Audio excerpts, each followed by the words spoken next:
Welcome to our second Feds in Motion Challenge Wellness Wednesday event of the 2023. The challenge supports the work of FEA, the Federal Employee Education and Assistance Fund. I'm Todd Wells, President of FEA's Board of Directors and the Executive Director of the Federal Managers Association.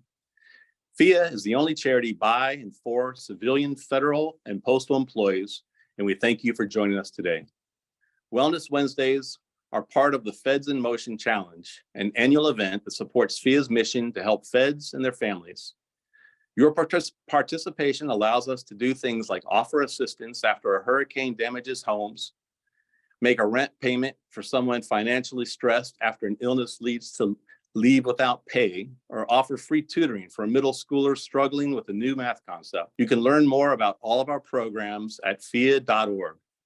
FEA could not do what it does for Feds and their families without support from the community. I want to thank all of the challenge participants here today, other supporters who are joining us, and today's gold sponsor host, Maddie Jones. Maddie joined WAEPA as their content marketing specialist in July 2022. In this role, she drives the ideation and creation of a diverse range of marketing materials, such as email campaigns, print ads, scripts, and more. Maddie brings to the table her expertise in communications, honed during her time working with the Olympic and Paralympic movement. She holds a bachelor's degree in communications and American culture from the University of Michigan.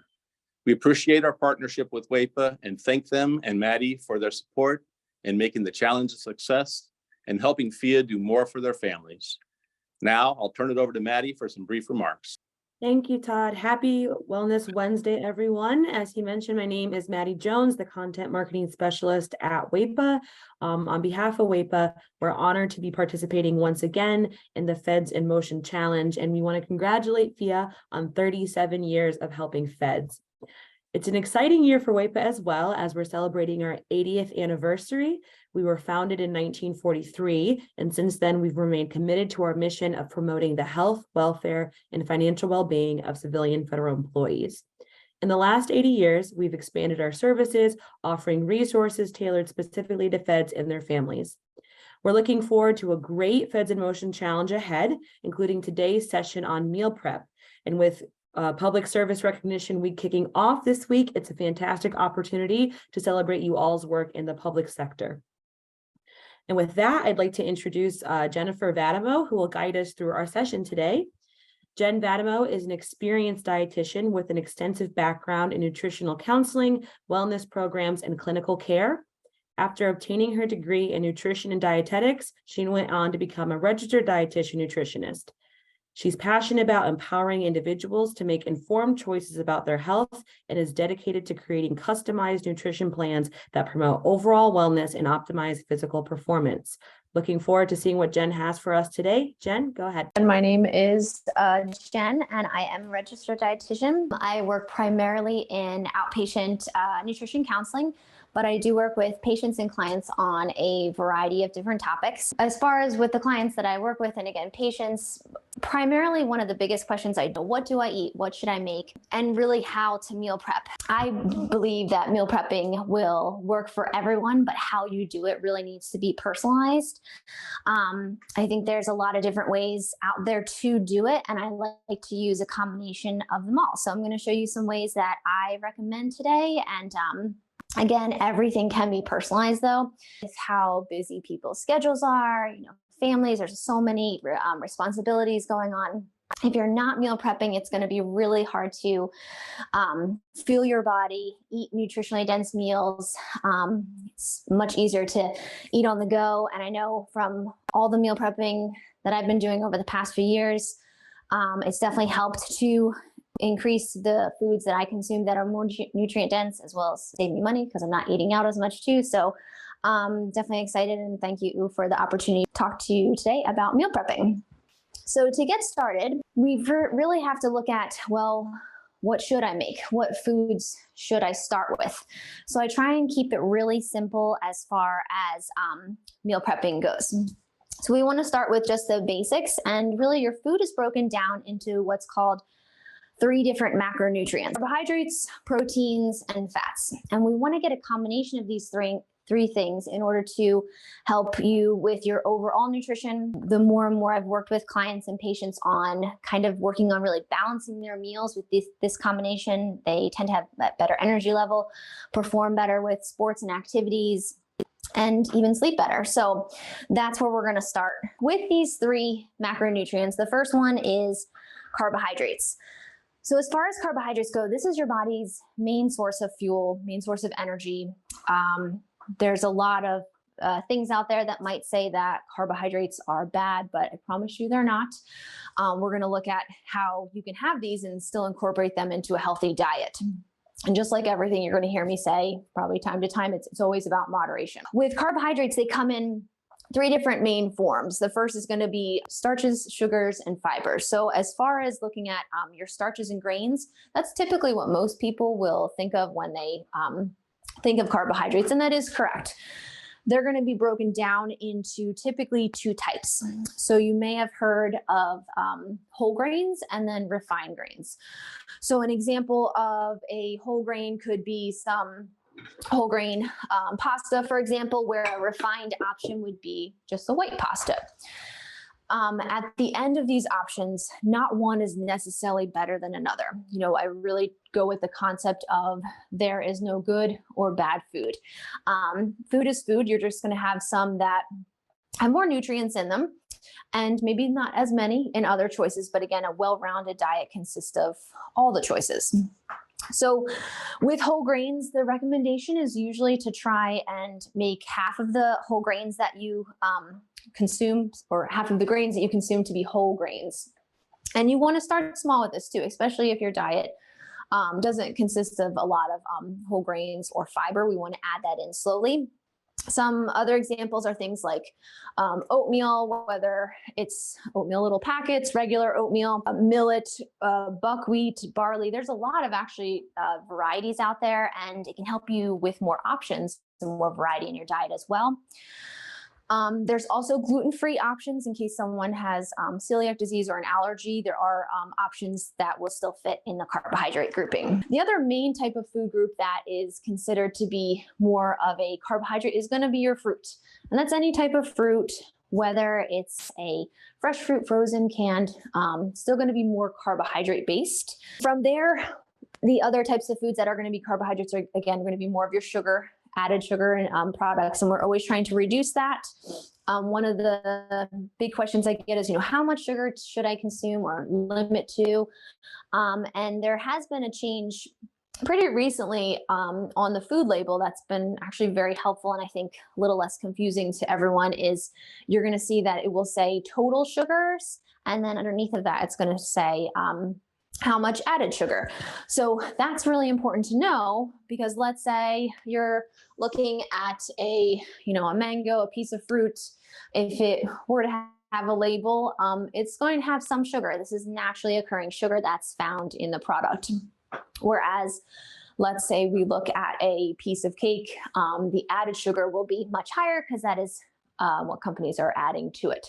So we're always trying to look at that added amount to be as low as possible. And then finally, with fiber, we mentioned that a little bit with the whole grains. Fiber is very important. It's great for your digestive and cardiovascular health, but it also helps you to stay full. So you will see as we go through some meal prepping options, I do try and include high fiber choices in what we're making and preparing. The second macronutrient is protein. So most people have heard of protein, but protein is essential. It is something that we do need to consume, and it does help with muscle recovery, but it's not, I would say, as you don't need a diet that's all protein. You need a mix of all three, again, to feel the best, to give you the most energy, and to help you with any activity or sports performance as well. So your protein foods are going to be found typically in meats, animal products, your seafood, your fish. Found in other sources such as beans. There's vegetarian products that can have higher levels of protein, as well as eggs. Again, nuts and seeds, again, will have varying levels, but depending on if you're a vegetarian or not, there's ways to get protein into your diet. We just would have to make sure we're careful with what we're choosing. And then finally from there, we have fats, which is the third macronutrient. Fats are important. We do need them. They can be an energy source, but they provide a lot of what's called essential fatty acids that we need to consume and our body needs. So with fats, they're broken down into primarily your saturated fats and your unsaturated fats. So the easiest way to put it is your saturated fats can oftentimes raise what's called your LDL cholesterol, which is your bad cholesterol. So we want to just keep an eye out on these amount that we consume. Easy way to look at these is these are going to come primarily more from animal sources, and they're more solid at room temperature. So these could be things like creams, fattier meats, butter, all examples of more primarily saturated fat choices. Whereas on the other hand, we have unsaturated fats, and these can actually help to lower your LDL cholesterol. So these are good ones we want to try and include. On the other hand, these are going to be more plant-based and tend to be more liquid at room temperature. So some sources of these would be things like olives, oils, avocados, nuts, certain seeds. These are going to be excellent sources of, again, what we call the healthy fats. So overall, we need protein, carbohydrates, and fats in order to build balanced meals. And now we know where to essentially start with what to make with our meal prepping. Now, again, that we know our base of what we're looking for, we need to start off with number one is shopping. So my recommendation is try not to shop and cook on the same day. I have just found it to be very overwhelming. You know, depending on when you can get to the store, it could be crowded. You have to bring everything home, unpack everything, and then try and cook for a week. I just don't always find it as realistic. But again, when I talk about meal prepping, this really can be personalized and there's no one set way of doing it. So I typically recommend to try and, if you can, take a look at your schedule for the week. You know, see when you might be passing stores that you typically shop at. So for example, if I were to shop at BJ's, if I know that I pass that store on my way home from work on Wednesdays, I might try and go on a Wednesday. For me, it's one less trip out. Wednesday's a lot less crowded than on a weekend, and less than I need to do on the weekend, more time for me to actually cook. So I think it's important to try and look at your schedule and see when the best time is to go. And there's been so many changes now, of course, since we went through COVID with meal delivery options or grocery delivery options, or even just pickup options. So a lot of grocery stores do offer that. I found a lot of clients had some success with that because then they weren't tempted to buy all these other choices at the grocery store too. They made their ordered it, picked it up, and then were on their way. So there's no one way or where to shop, you know, that works for every single person. I try and look at farmers markets if I can, and then what's in season. Sometimes I can save money there, or sometimes shopping in bulk like a Costco's or BJ's. But again, you have to see what works for you and your family. But my number one recommendation is, again, try not to shop and cook on the same day, and see if there's different avenues during the week that will help you to get some shopping in, so you're not trying to do it all on the same day. From there, after we have the food, we have to talk about different ways of prepping. So probably the most popular way that people hear of is, you know, you make everything, you put it in little containers, and you have your food for the week. And that is a great way. And I do think that works for some people, but honestly, it's probably not the way I recommend, and I'm going to teach you a different way today too. Not to say that there, again, is anything wrong with that, but where I find the advantages are, you have your food throughout the week. It is ready to grab and go. That can work for some people. On the other hand, you're kind of stuck with whatever you made. So one of the biggest complaints or challenges I hear from clients is that, you know, they get bored with it, or it's too much to make at one time. So those are two disadvantages of trying to, again, make everything in little containers. So what I like to teach is a rolling prep. And again, I'll show you how we kind of mix and match a few of these options. With the rolling prep, my first thing I'm going to teach you is what I call cold food prepping. Not a fancy name, but it's what I use and what works. And what I mean by cold food prepping is options that require little to no work. So if you're just getting started with meal prepping, this would definitely be the way that I would recommend to start first, because you can always use this. So what this is, again, is foods that we're trying to have you not turn on the oven, not turn on the stovetop, very quick and easy options. So we already talked about what we're looking for in the meals. So remember, we talked about protein, carbohydrates, fats, vegetables. So the first thing I would say is let's look at protein. When I talk about protein options for cold food prep options, some really great things you can try are, for example, hard-boiled eggs. They can be made. You can make them, of course, ahead of time, but the grocery store does sell them where they're already peeled and shelled. A great, quick, and easy protein source to take with you at any time during the day. Sometimes I'll pick up like a lean chicken or lean turkey lunch meat for roll-ups or wraps or sandwiches. They, even though peanut butter isn't as high as some of the other proteins, they do make individual small cups, which can be helpful to, again, take on the go. Other options are things like Greek yogurt. A lot of people don't realize how much protein is in a container. These typically range from like 10 to 15 grams. So it's an excellent source of protein. There's a lot of different varieties of yogurt out there. I typically recommend Greek though, just because it usually has higher protein content and a lower sugar content. Cottage cheese is another one. I either find people love it or hate it, but it's a great protein source. Again, they of course have the big containers, but they do make small ones.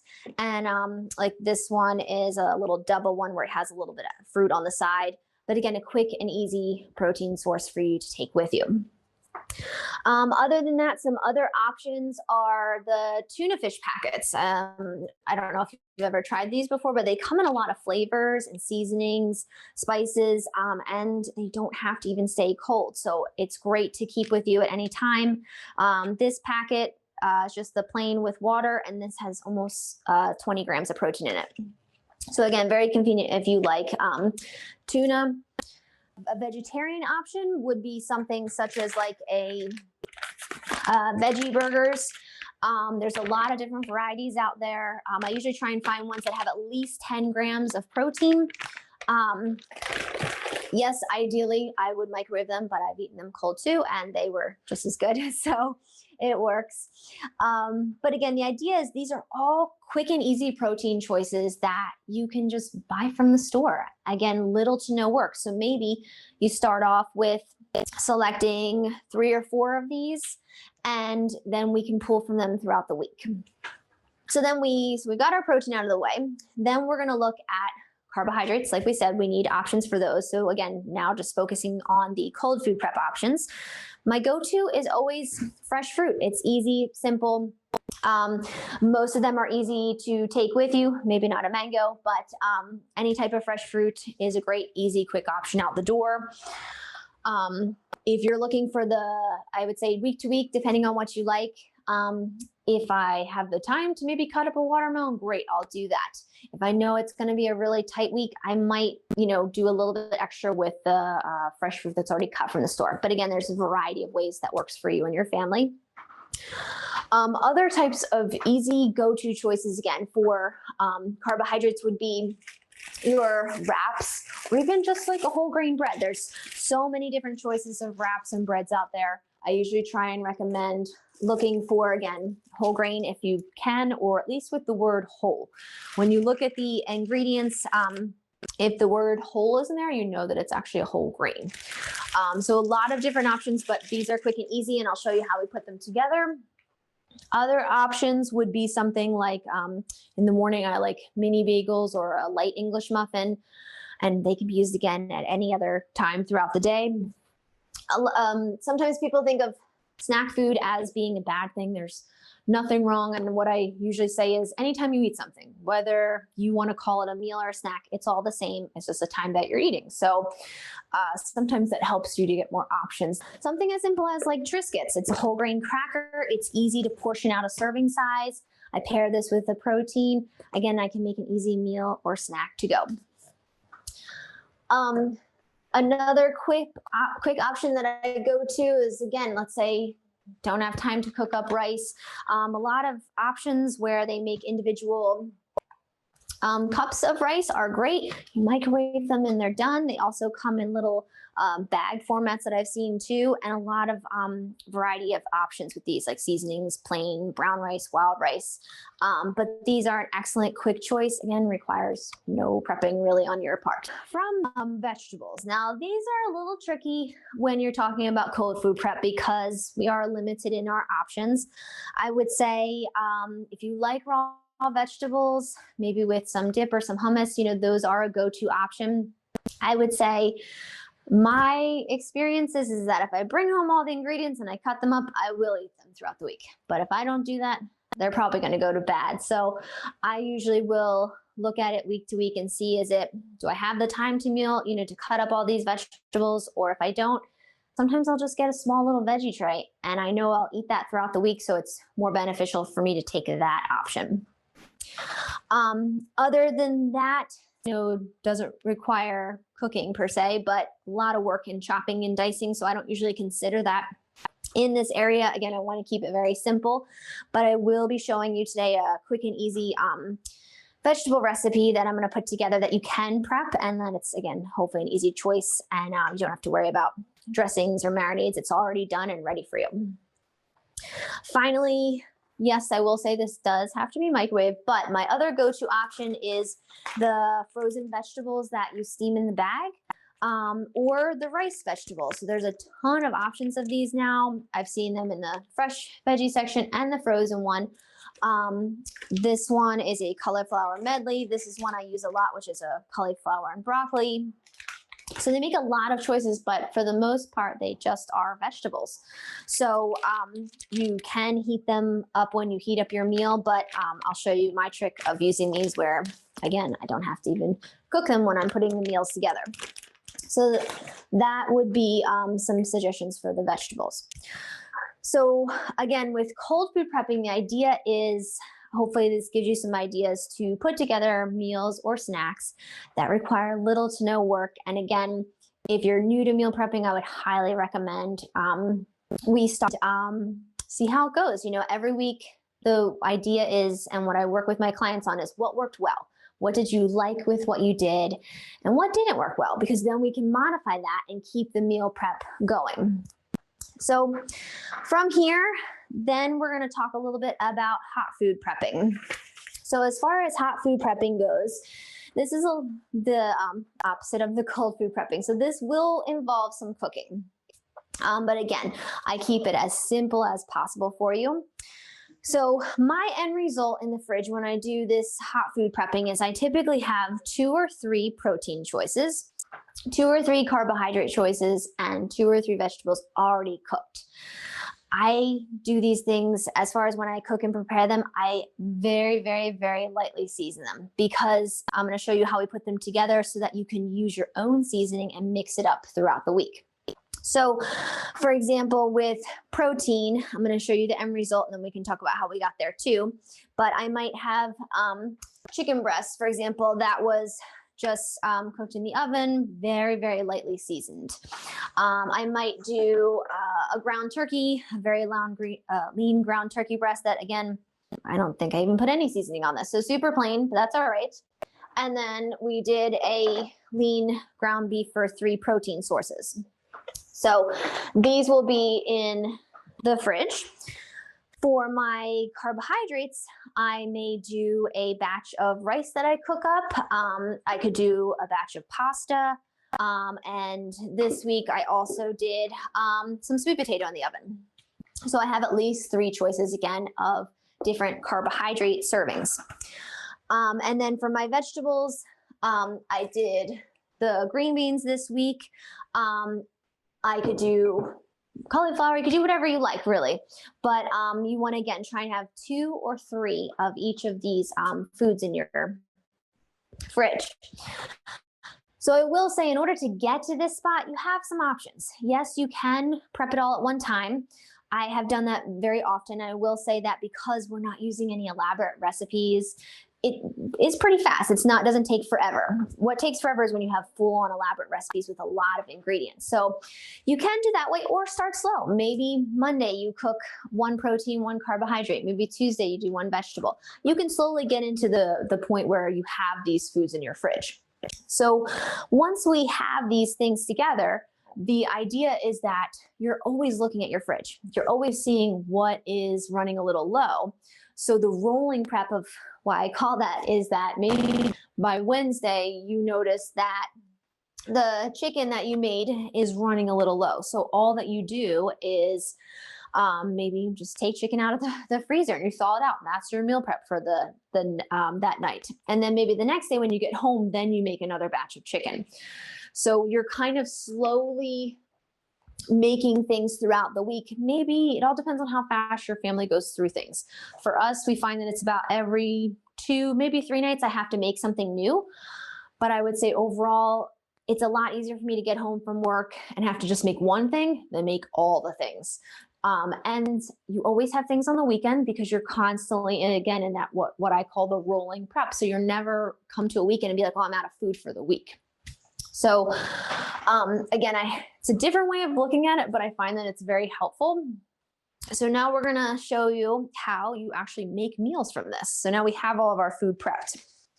And the reason why I kind of love this concept is because you get to create your own flavors and you get to determine what you're going to choose based on what you or your family want in the moment. I have found that to be very successful because if we enjoy what we're eating, we tend to continue to do that. So option 1 is maybe if you like Italian flavors, seasoning spices, we're going to do an Italian mix with this. So I'm going to do the ground beef first. Let me just slide it over there. Okay, and I'm just mixing and matching right now as far as portions, guys, is just to show you the flavors though. But so let's say if I take some of my cooked ground beef that's, again, already done, and it doesn't have any crazy flavors on it, so I can add my own flavors to it. And then I'm gonna do a little bit of the pasta that's, again, already in the fridge, already cooked. Great. And then I'm gonna do the beans that I, again, already prepared. Try not to make a mess. Can't guarantee that. Okay, so they can be all together or on the side, whatever your preference is. And then you can just take it simply as whatever your favorite tomato sauce is. And, you know, I'm just gonna pour some of this in here. All right, as much or as little as you want, and then whatever other additional flavors. So I like to use just a little garlic seasoning. And then if you have fresh herbs, go for it. If not, dried is fine. So I usually add a little oregano and basil, and I'll mix this up all together. And or parsley, whichever one. Here we go. And then you pretty much have your you know, Italian kind of meal. So the idea is because we didn't pre-flavor or pre-season the beef or the pasta, it can take on whatever flavors that you want. So again, very easy, very simple, and not a lot of add-ons. So that could be one option. Another option that I really like, and I was skeptical at first when I tried this recipe, it's actually really good, where I take the ground turkey that I made and mix in whatever vegetable you want. And you can actually use whatever protein you want. That's the whole idea behind this. So if you want to do beef, if you want to do chicken, that's fine. All will work. For the vegetables, I'm just going to use the green beans because I have a bunch made. And then, but this could also be the frozen vegetables that we were talking about as well. And then sweet potato. So this was just baked in the oven, nothing on it. Again, very simple. Sometimes I keep it like this where it's just chopped up. Other times I'll just throw it in the food processor or blender. So it's like a mashed sweet potato, whatever works for you. So I was shorter on time this week, so I just cut it up. I'm just gonna add the sweet potato in there. And then what you do is you add a little bit of garlic seasoning. And then you also add cinnamon, which I know sounds a little different, but because I think it's a combination of the sweet and the salty, actually comes together really well. Maybe not the prettiest to look at, but very quick and easy, and different flavor for the week. So very, very simple and easy. And again, we're using a combination of things we already have, but flavoring it to be different and unique. From there, another flavor combination I like to use a lot is if you like more of kind of Asian flavors. So for this one, I'll use the chicken, again, that we already cooked, very, very lightly seasoned, nothing extra. And then from here, let's say it was a busy week and I didn't get a chance to cook the whole rice. I can just take one of my rice little cups that's already made, put that in there. And then for your vegetables, again, use what you have, use what is easiest for you. You could use the fresh green beans. I like this cauliflower medley for this mix because it already has the peas and carrots in there. This is another variety I've done, this Asian stir fry style. This is very good. It has a little bit of a light seasoning on there. So again, you could just mix either one, whatever you want, into the bowl. And honestly, the one that has the seasoning on it, you really don't need to add a lot to, but you could do some little just soy sauce or whatever type of like an Asian or marinade that you might like, add a little bit to it, mix it up together. If you like a little crunch like I do, I like adding water chestnuts. They're usually canned and they're sliced or whole, and adds a little bit more of the crunch flavor, and easy to keep. You know, you don't have to worry about them going bad. So you can mix that up, and now you have your Asian flavors from, again, the same exact foods that we were using from that we meal prepped.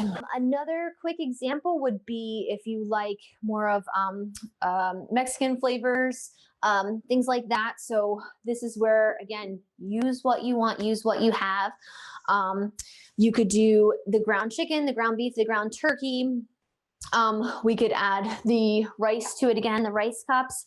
And then this is where if you have, I like the fresh if I can, but frozen peppers, onions. This is a great mix because this was already chopped up and ready to go.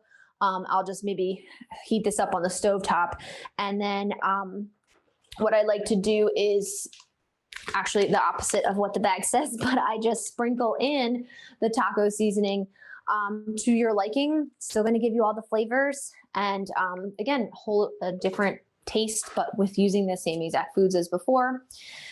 Use as much as you want for extra flavorings. If you like taco sauce, you can add that. I also like to add refried beans to the mix.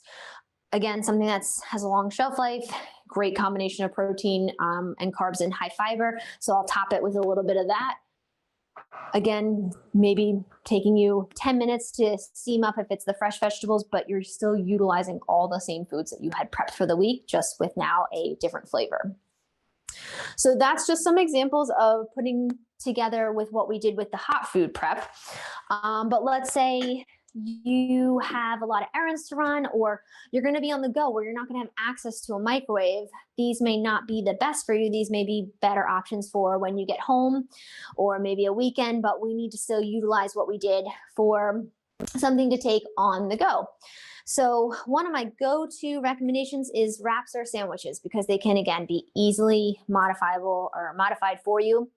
So one example that I like to do is if you like the flavors of Mediterranean, I will just grab a wrap, depending on what you like, any type of hummus to it, whatever you like. And then I would add in maybe some chicken that's already cooked. We're, again, utilizing the meal prep that we did before.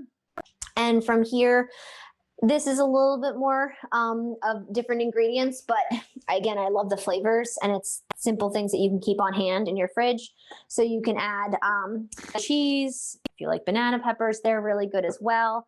But you've got protein, you've got carbohydrates, easily wrapped up. You can take it with you and not going to involve that much work at all. So I definitely love that one. To keep it a simpler option though, You can use your chicken.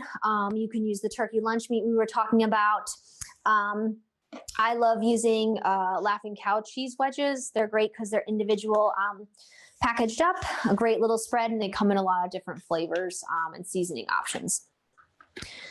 And then from there, if you don't really want to do a wrapper, again, something a little different, you could always just simply take one of those Greek yogurts that we were talking about, one of the cottage cheese cups, pair that with a fruit like we were talking about, and it's something, again, easy to go, easy out the door. A lot of times clients will tell me they have trouble with breakfast or they're not hungry in the morning. So those are typically my recommendations because they're not very heavy. Again, something easily that you could take with you. And another alternate option I would recommend is egg muffins. So these, yes, did require a little bit of work. I would say 10 minutes, that's about all that it took. But I love these because you can, again, really personalize them. It's just an egg base. And then the add-ins are totally up to you. This was made with tomatoes, some frozen spinach, some turkey bacon, and a little bit of cheese. But depending on what you and your family like, you can put the different toppings in the different muffin tins and you have them for throughout the week, whether you just are going to heat them up or I like to put them in between an English muffin and you have a breakfast sandwich to go. I wanted to just share with you before we finish up just a really quick and easy vegetable to go recipe that I love because vegetables seem to be one of the hardest things that my patients and clients have trouble getting in. And like we said, sometimes they can be hard to take with you. So what you basically, all you need is you can take some chopped up tomatoes here. And then from there, some chopped in or diced cucumbers as well. You can also add other different types that you like celery, but this is the one I usually make. From there, I added a little bit of chopped red onion. Okay. And then just a basic can of chickpeas. So again, it's going to give you some protein, some fiber. So it's, again, a protein carbohydrate mix. And this is, I love this recipe because it's a really good shelf life. So, and I feel like the flavors come together throughout the week as it sits with the marinade. So all the marinade is you're just going to add some lemon juice and a little bit of olive oil, salt and pepper to your liking, and that's it. So the flavors just come together really well. And then you can keep this in a big container and portion it out, or if I have a busy week, I will just portion it out into little containers, and then you have it to take with you as a really quick, easy, healthy option for a vegetable and getting a little bit of protein in their choice. All right, so that's about it. So again, it lasts a while, it's easy, and doesn't take that much work, and no oven, no stovetop, nice and simple. So in conclusion, I would say I hope that some of the ideas inspired you, gave you some ideas for what to do for your family. Again, I like to keep it really simple. So just make sure you remember, I need something with protein, carbohydrates, get some vegetables in there, fats in moderation, and start slow with it. You know, as we mentioned, start maybe with the cold food prep first, you know, just see what works and what doesn't after every week. I think that's really important. Because if something's not working, people may tend to give up on it, but we may need what you're doing or how you make something so that it does work with you and your family. So that's a good question. So the number one thing I would say is make sure you always try and look at the label, because companies can put a lot of things on the boxes and containers that can make you want to buy them, but that doesn't always mean it's what's in them. So for example, with pasta, for the most part, with most pasta out there, calories are about the same across the board, give or take. Where you'll find the differences is with the fiber content or the protein content. I think you have to also make sure you take into account what you like and your taste. So for example, a lot of times I like to use banza pasta. It's made from chickpeas. I really like it. Other members of my family might not like it. So that's a really good, again, if you like it and you enjoy it, I look for ones that potentially could have protein, but you can also just enjoy regular pasta too. Everything doesn't have to have protein in it either, but there's a lot of varieties out there too.